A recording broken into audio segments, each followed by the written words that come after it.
Quand tu arrives quelque part, on devrait se dire, d'où sort-elle, celle-là?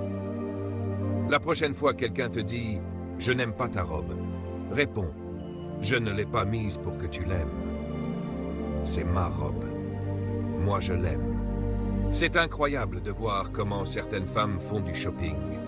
Les hommes aussi, parfois. Tu peux toujours repérer ceux qui ont une faible estime d'eux-mêmes. Ils emmènent une troupe entière avec eux pour acheter un vêtement. Tu vois quelque chose qui te plaît. Tu l'essayes, tu aimes, mais au lieu de te faire confiance, tu demandes « Qu'en pensez-vous » Et si ton ami dit « J'aime pas », tu réponds « Moi non plus » et tu le reposes. Dis à ton voisin « Sois toi-même ». Merveilleusement fait. Et le mot suivant me plaît encore plus. Merveilleuses sont les œuvres de tes mains. Tout le monde dit « merveilleux ». Allez, ressens-le. Merveilleux. Écris le mot « merveilleux ». Il vient du mot « merveille ». Ce que Dieu a produit est censé faire s'émerveiller les gens. L'an dernier, à l'aéroport d'Atlanta, j'ai vu 6 jeunes hommes marcher ensemble, tous exactement pareils. Même coupe de cheveux, même pantalon baggy, même démarche. C'était absurde. Je me suis dit, pourquoi vouloir se perdre dans la masse? Tu es trop précieux pour disparaître derrière la personnalité des autres.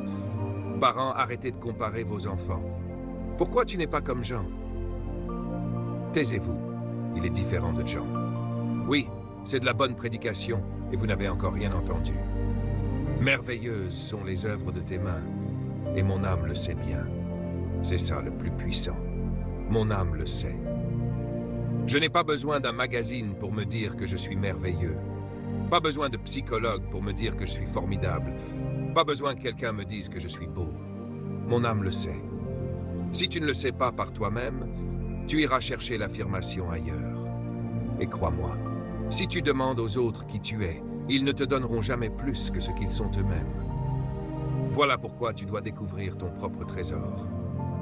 Les versets suivants sont lourds de sens. Dieu dit, « Quand j'étais façonné dans le ventre de ma mère, tes yeux me voyaient déjà. » Dès la rencontre de la semence et de l'ovule, ses yeux étaient là et ne m'ont jamais quitté. Cela veut dire qu'il y a une chose que Dieu observe toujours, une femme enceinte.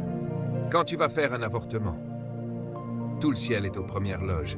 Dieu regarde personnellement le potentiel incroyable que tu es en train de détruire.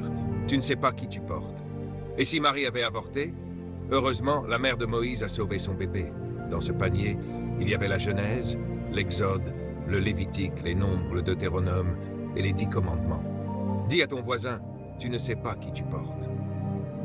Cet enfant rebelle aujourd'hui, cette fille